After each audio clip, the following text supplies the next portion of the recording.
Hello guys, now in this video I'm going to start the topic of limit of a function. See, the limits are defined as the value that the function approaches as it goes to an x value. इसका क्या मतलब है? When I am approaching 1, मतलब ये देखो मेरा एक graph है, ये x एक्सिस होता है और ये y एक्सिस होता है, ठीक है, और ये x की वैल्यू है 1।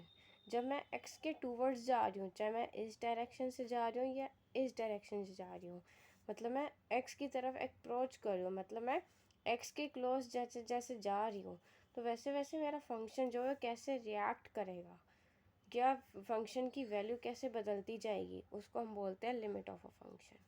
Say this: when I am approaching 1, I am going towards 1। ठीक है, जब मैं अप्रोच कर रही हूँ 1 की तरफ, जब मैं 1 के टूवर्ड्स जा रही हूँ, when I am going towards 1, then my function, then how my function acts, मेरा फंक्शन कैसे एक्ट करता है, कैसे मेरे फंक्शन की वैल्यू चेंज होती रहती है, that is called limit of a function. ठीक है, तो उसे हम कहते हैं लिमिट ऑफ अ फंक्शन। ठीक है, तो इस फंक्शन में जैसे जैसे मैं x की तरफ जा रही हूँ, तो कैसे कैसे मेरे x की वैल्यू बदलती जा रही है। ठीक है, जैसे जैसे मैं इस तरफ से x की तरफ आ रही हूँ, तो कैसे कैसे मेरा फंक्शन बदलता जा रहा है, तो उसको मैं कहती हूँ लिमिट ऑफ अ फंक्शन।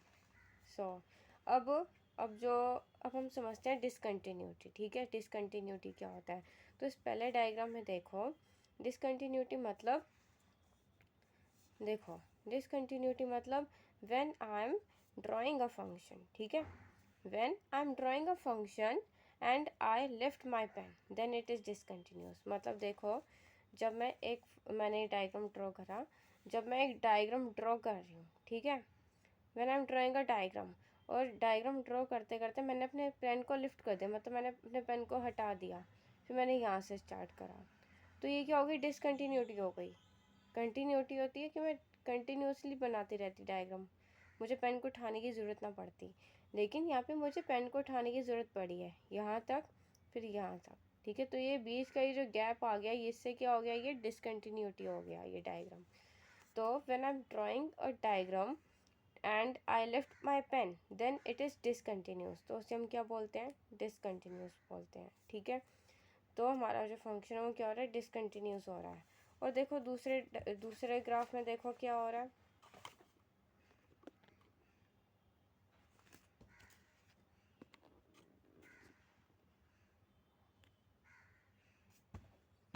अब उसके बाद दूसरे ग्राफ में ये देखो, अब मैंने ये दूसरा डायग्राम ड्रॉ करा, तो इसमें मैंने जो डायग्राम ड्रॉ करा है वो मैंने कंटिन्यूसली ड्रॉ करा है, मुझे अपने पेन को लिफ्ट करने की ज़रूरत नहीं पड़ी, पेन को उठाने की ज़रूरत नहीं पड़ी, तो ये जो डायग्राम ड्रॉ करा है ये कंटिन्यू में जा रहा है। तो when I am drawing a diagram and I don't lift my pen, ठीक है, मुझे अपने पेन को उठाने की ज़रूरत नहीं पड़ी, देन इट इज़ कंटिन्यूस, तो इसे हम क्या बोलते हैं, कंटिन्यूस। तो ये इस केस में हमारा जो डायग्राम है वो क्या हो गया, कंटिन्यूस हो गया।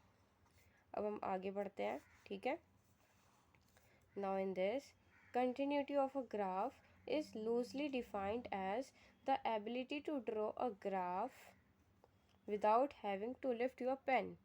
मतलब कंटिन्यूटी ऑफ ग्राफ क्या होता है, जब मतलब हमारी एबिलिटी ग्राफ को ड्रॉ करने की without having to lift your pen, मतलब कि पेन को बिना उठाए तुम कंटिन्यूसली जब ग्राफ को ड्रॉ करते हो, तो उसको क्या बोलते हैं, continuity of graph. Is it clear? Now we will go to the next topic. So my next topic here is there are various types of discontinuities। अब कई टाइप्स की डिसकंटिन्यूटीज होती हैं, तो पहली मेरी डिसकंटिन्यूटी होती है रिमूवल डिसकंटिन्यूटी। अब ये रिमूवल डिसकंटिन्यूटी क्या होती है, in which we can remove the discontinuity, मतलब जिसमें डिसकंटिन्यूटी तो है, ग्राफ ड्रॉ करने में डिसकंटिन्यूटी तो है, पर हम उस डिसकंटिन्यूटी को रिमूव भी कर सकते हैं।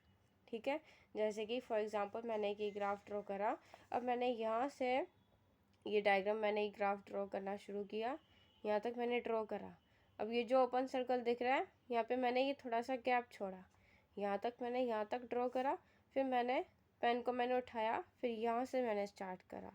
ठीक है, यहाँ से फिर मैंने ऐसे डायग्राम बनाया। तो ये वाला जो गैप आ रहा है इन दोनों के बीच में, ये खाली गैप आ रहा है जिसको मैंने सर्कल ड्रॉ करा है, तो ये क्या हो गया, डिसकंटिन्यूटी हो गई मेरी यहाँ पे। ठीक है, लेकिन अब मैं इस डिसकंटिन्यूटी को रिमूव कर सकती हूँ अगर मैं इन दोनों को ज्वाइन कर दूँ यहाँ से। ठीक है, तो ये जो डिसकंटिन्यूटी जो है ये मेरी रिमूव हो सकती है। अब हम एक एग्जाम्पल से समझेंगे। ठीक है, for example y is equal to x square minus 9 divide by x minus 3। अब लिमिट लगाए यहाँ पे, लिमिट x बिलोंग्स टू 3, मतलब जो हम क्या कर रहे हैं इस डायग्राम में, हम x की तरफ हम 3 की तरफ अप्रोच कर रहे हैं, 3 की तरफ जा रहे हैं।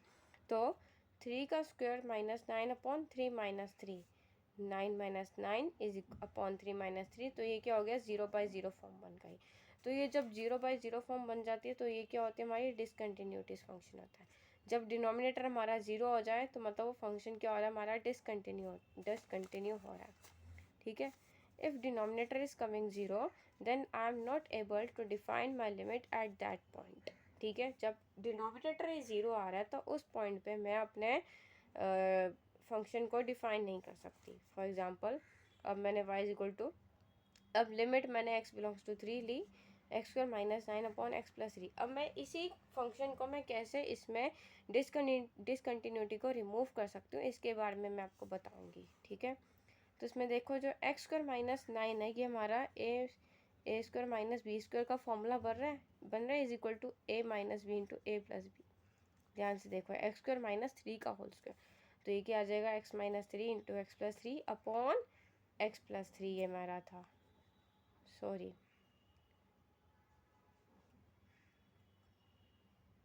तो ये मेरा आ जाएगा एक्स प्लस 3। ठीक है, तो हाँ, एक्स प्लस 3 और एक्स प्लस 3 कट जाएगा, तो ये मेरा आ जाएगा एक्स प्लस 3, एक्स माइनस मतलब 2 मिनट, एक्स स्क्वायर माइनस 3 का whole square x minus 3 into x plus 3 upon ये मेरा एक्स माइनस 3 दे रखा होगा। ठीक है, तो x माइनस 3 से x माइनस 3 कटा तो मेरा क्या बच गया, x plus 3, limit x belongs to 3, x plus 3, 3 plus 3 6 आ गया। So I am able to remove the discontinuity from this function. So this discontinuity will be called removable discontinuity. Now we will go to the next type, jump discontinuity. अब jump discontinuity में क्या होता है, ध्यान से देखो, जैसे मैंने ये ग्राफ बनाया, अब यहाँ पे डिसकंटिन्यूटी हुई, फिर यहाँ से बढ़े हम आगे। अब यहाँ पे जब मैं x की तरफ, जब मैं 0 की तरफ जा रही हूँ, अप्रोच कर रही हूँ, तो मैं एकदम से जंप करके यहाँ पे आ गई। मैं x की तरफ गई नहीं, ये ओपन सर्कल है। ठीक है, मैं x की तरफ जा रही हूँ, तो x की तरफ जाते जाते जब x की तरफ जा गई तो मेरा फंक्शन क्या हो गया, 3 पे चला गया। ठीक है, तो ये मेरी ये हो गई jump discontinuity, means value is not 0, when we going closer to 0 the value of function becomes 3। ठीक है, so this represents the jump discontinuity.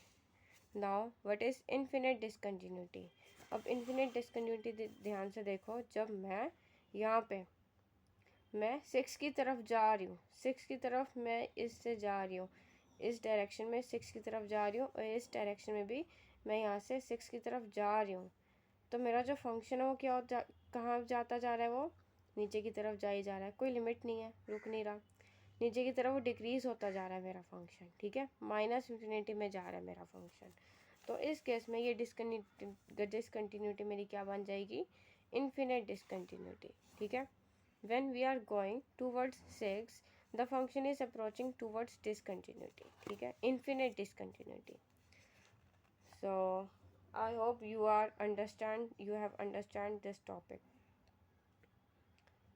Now what is one sided limit? one sided limit दो types की होती है, एक होती है left hand limit और एक होती है राइट हैंड लिमिट।